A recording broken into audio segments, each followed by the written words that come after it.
Hello, मैं हूं करण Bajaj. White engineer करते हुए मेरा सबसे बड़ा एक रिग्रेट ये था कि मैंने कंपनी के वैल्यूज बहुत ज़्यादा लेट डिफाइन करे, almost 18 to 20 months into the company, जबकि मुझे वो पहले दिन पर डिफाइन करने चाहिए थे। वो इसलिए क्योंकि बिगिनिंग में वैल्यूज डिफाइन करना एक बहुत थ्योरेटिकल एक्सरसाइज रखती है। जब आपकी टीम में 100-200 लोग होते हैं तो फाउंडर और फाउंडिंग टीम के जो वैल्यूज होते हैं वो सबको पता होता है, क्योंकि सब लोग हर रोज फाउंडर से इंटरेक्ट कर रहे होते हैं। पर जैसी स्केलिंग फेज स्टार्ट होता है, जब 100-200 लोग हर हफ्ते आपकी टीम को ज्वाइन कर रहे हैं, कंपनी का स्ट्रेंथ 1000+ होने लग जाता है, तो अगर वैल्यू स्ट्रांग नहीं है तो कंपनी का फैब्रिक और कल्चर बहुत जल्दी डिमिनिश होना स्टार्ट होता है, क्योंकि हर ग्रुप के इंडिविजुअल लीडर अपने खुद के वैल्यूज डिफाइन करते हैं एंड कंपनी एक तरीके से यूनाइटेड नहीं रहती। मैंने इस स्टेज पर कंपनी के वैल्यूज डिफाइन करे। जब वैल्यूज डिफाइन करे उससे कंपनी को बहुत ज्यादा यूनिटी मिली एंड आई विश वो मुझे पहले दिन पे करने चाहिए थे। तो क्या सीखा मैं वैल्यूज डिफाइन करके एंड कैसे आप अपने पहले दिन पर स्टार्टअप में वो डिफाइन कर सकें, वो मैं आज आपके साथ शेयर करूंगा।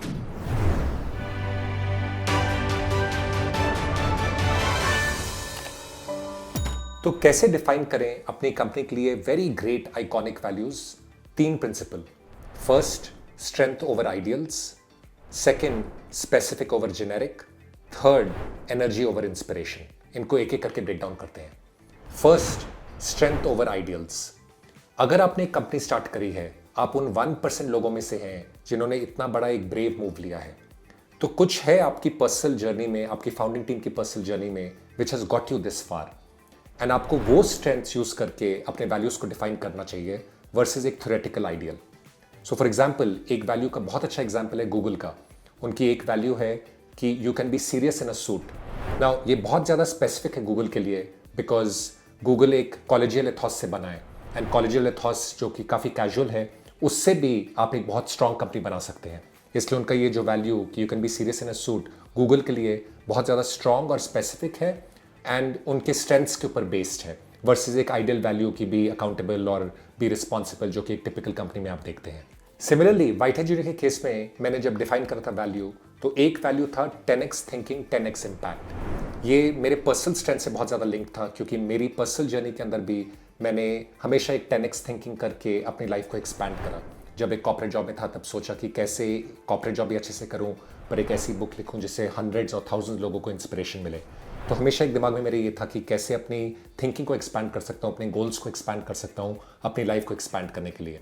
एंड यही वैल्यू मेरी फाउंडिंग टीम में था एंड वो कंपनी का एक बहुत स्ट्रॉन्ग स्ट्रेंथ था, क्योंकि पहले दिन से फॉर एग्जाम्पल हम लोग ने डिफाइन करा था कि every kid should be a creator in the world. So ये आइडिया कि kid should be creators and the fact कि हम एक ग्लोबल कंपनी बनाएंगे, ये पहले दिन से एक दिमाग में आइडिया था, एक 10x आइडिया था। सिमिलरली जब म्यूजिक लॉन्च करा कि every kid should learn the piano and guitar in the world, and जैसे कोडिंग को हम लोग ने डीपर इंडिया में ले गए कि हर स्कूल में एक कोडिंग सिलेबस होना चाहिए। तो हमेशा हमारे दिमाग में एक 10x आइडियाज थे, इसलिए ये 10x थिंकिंग 10x इम्पैक्ट हमारे लिए एक बहुत स्पेसिफिक स्ट्रॉन्ग वैल्यू था, जो कंपनी के स्ट्रेंथ से बहुत ज़्यादा लिंक्ड था। तो आपके फाउंडर और फाउंडिंग टीम के क्या कोर स्ट्रेंथ्स हैं, आपके आइडियोलॉजी में, आपके बिलीव्स में क्या स्ट्रेंथ्स हैं, वो आपके वैल्यूज में पूरी तरह रिफ्लेक्ट होने चाहिए, वर्सेस जो थ्योरेटिकल आइडियल्स आप टिपिकली कंपनी के वैल्यू स्टेटमेंट में देखते हैं। दूसरा प्रिंसिपल स्ट्रॉन्ग वैल्यूज डिफाइन करने के लिए, be very very specific versus generic.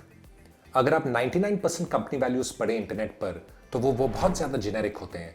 Be accountable, be responsible, be transparent, but ये इतने ज़्यादा जेनेरिक वर्ड्स हैं कि एक तरीके से एक वाइट नॉइज बन जाते हैं एंड इससे डेली एक्शंस बिल्कुल शेप नहीं होते कंपनी के। इन कॉन्ट्रास्ट जब आप बहुत ज़्यादा स्पेसिफिक रहते हैं, फॉर एग्जाम्पल अमेजॉन की ये वैल्यू फ्रूगैलिटी, ये अमेजॉन के लिए बहुत ज़्यादा स्पेसिफिक है एंड वो उसको फर्दर डिफाइन करते हैं कि constraints breed innovation, do more with less, and ये उनके डेली एक्शंस को शेप करते हैं, क्योंकि फ्रूगैलिटी अमेजॉन के लिए एक बहुत स्पेसिफिक वैल्यू है, जिससे वो सारे के सारे कॉस्ट जो हैं वो सेव करके कंज्यूमर्स के लिए प्राइसेस कम करते हैं एंड उनका ये डेली एक्शन शेप होता है फ्रूगैलिटी के वैल्यू से। सिमिलरली वाइट जूनियर में मैंने डिफाइन करा था एक वैल्यू डेली इंप्रूवमेंट, एंड ये हमारे लिए एक बहुत स्पेसिफिक रैलिंग क्राई था कि हर रोज़ हम लोग अपने सिस्टम को कैसे थोड़ा बेटर कर सकते हैं एकदम डिटेल्स में जाकर, एंड कैसे डेली एक्शन में रिफ्लेक्ट होता है कि हर रोज़ सुबह मैनेजमेंट टीम 10 से 11 बजे पूरी की पूरी जो टॉप मैनेजमेंट टीम है, सीईओ, सीटीओ, सीएफओ, सब लोग मिलते थे और सारे मेट्रिक्स रिव्यू करते थे, इनपुट और आउटपुट, अबाउट 20 to 30 मेट्रिक्स एकदम डिटेल में। Revenue metric for example, output, input metric मतलब क्लासेस की क्वालिटी, क्लास एक्सपीरियंस, एंड हर रोज़ देखते थे कि आज क्या कर सकते हैं जिससे हमारा सिस्टम कल थोड़ा बेटर हो जाए।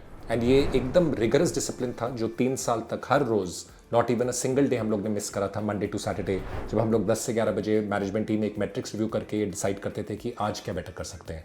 तो ये डेली इंप्रूवमेंट एक ऐसा वैल्यू था जो एक लिव्ड बिहेवियर था, एंड जितना स्पेसिफिक आप हो सकते हैं वैल्यूज़ में, उतने आपके डेली एक्शंस जो हैं वो चेंज होंगे, and that's strength of great values.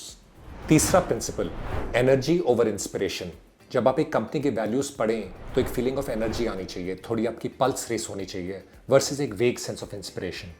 तो फॉर एग्जांपल ऊबर के अगर ओरिजिनल वैल्यूज़ देखें तो उसके अंदर 2 वैल्यूज़ हैं, 1 super pumped, second always be hustling. उसको पढ़ते ही आपको समझ आता है कि कंपनी में एनर्जी है कि एक नई कैटेगरी बनानी है दुनिया में और बहुत फास्ट बनानी है। तो मेरे हिसाब से ये बहुत स्ट्रॉन्ग वैल्यूज़ है उस फेस के लिए, कंपनी के लिए।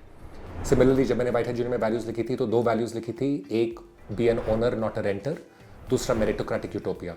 कंपनी से बहुत ज़्यादा लिंक्ड है, कंपनी के स्ट्रेंथ से, क्योंकि ओनर नॉट अ रेंटर मेरी पर्सनल फिलॉसफी थी जब मैं जॉब्स में था, जो मैंने बताया swimmers versus water walkers video में भी। एंड उसको पढ़ के एक सेंस ऑफ एनर्जी आती है कि हाँ सब ओनर्स की तरह काम कर रहे हैं एंड रेंटर या फिर टेम्परी माइंडसेट से नहीं है। सिमिलरली मेरिटोक्रेटिक यूटोपिया अगेन मेरे पर्सनल फिलॉसफी से लिंक थी, क्योंकि मैंने टिपिकली देखा था अपने कॉर्पोरेट जॉब्स में कि मैंने कभी ज़्यादा पॉलिटिक्स वगैरह का सामना नहीं करा।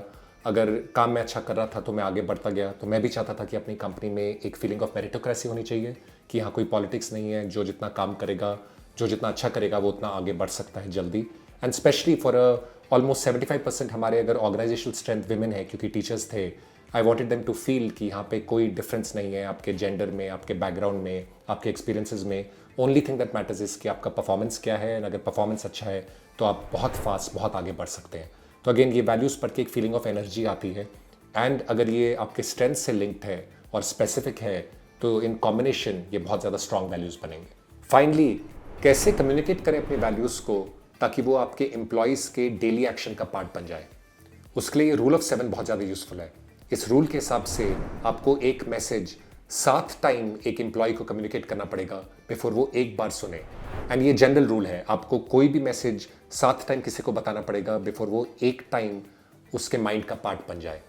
तो आपको जो अपने वैल्यूज़ हैं वो पूरे के पूरे ऑर्गेनाइजेशन में हर टच पॉइंट पे इंटीग्रेट करने होंगे, चाहे वो आपकी डेली मीटिंग्स हैं मैनेजर के एम्प्लॉय के साथ, चाहे वो weekly rewards and recognition programme है एक डिपार्टमेंट का, चाहे वो आपका quarterly all employee town hall है, या फिर आपका 6 मंथ अप्रेजल है। हर में वैल्यूज़ के हिसाब से लोगों का परफॉर्मेंस होना चाहिए, उनको अप्रेजल होना चाहिए, उनको रिवॉर्ड्स मिलने चाहिए, एंड तब जाके वैल्यूज़ आपकी कंपनी के फैब्रिक का पार्ट बन जाएंगी। एंड इससे लिंक्ड एक पॉइंट है कि मैंने अपने एक्सपीरियंस से रियलाइज़ करा कि एक स्ट्रॉन्ग ह्यूमन रिसोर्सेज का एग्जेक्टिव अबाउट जब कंपनी में 50 लोग हैं तब एक स्ट्रॉन्ग HR लीडर आ जाना चाहिए कंपनी में। एंड जब आपकी कंपनी में अबाउट 200-300 लोग हैं तब आपको एक डेडिकेटेड वैल्यूज़ चैंपियन कंपनी में इंटीग्रेट कर लेना चाहिए। मैंने ये दोनों में बहुत ज़्यादा लेट करा, HR भी बहुत लेट हायर करा और वैल्यूज़ चैंपियन भी बहुत ज़्यादा लेट हायर करा। अगर मैं दोबारा करूँ तो मैं अबाउट ये 50 और 300 के रूल के हिसाब से 50 पे एक स्ट्रॉन्ग HR लीडर एंड 300 पे एक स्ट्रॉन्ग वैल्यूज़ चैंपियन को कंपनी के अंदर ले लेता। तो बस अगर आपने ये 3 प्रिंसिपल फॉलो करे और ये एक रूल फॉलो करा डिसेमिनेशन का, तो आप बहुत ज़्यादा strong, powerful, inspiring, high energy values बनाएंगे। एंड मोस्ट इंपॉर्टेंटली वो बहुत पर्सनल होंगे आपके और आपके फाउंडिंग टीम से, इसलिए वो कंपनी के फैब्रिक का बहुत स्ट्रॉन्ग पार्ट बन जाएंगे।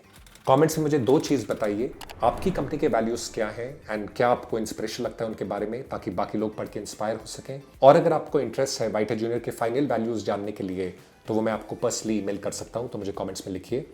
एंड अगर ये वीडियो आपके लिए यूजफुल था तो ये video on how to build $100 million company, ये भी आपके लिए बहुत ज़्यादा प्रैक्टिकल रहेगा।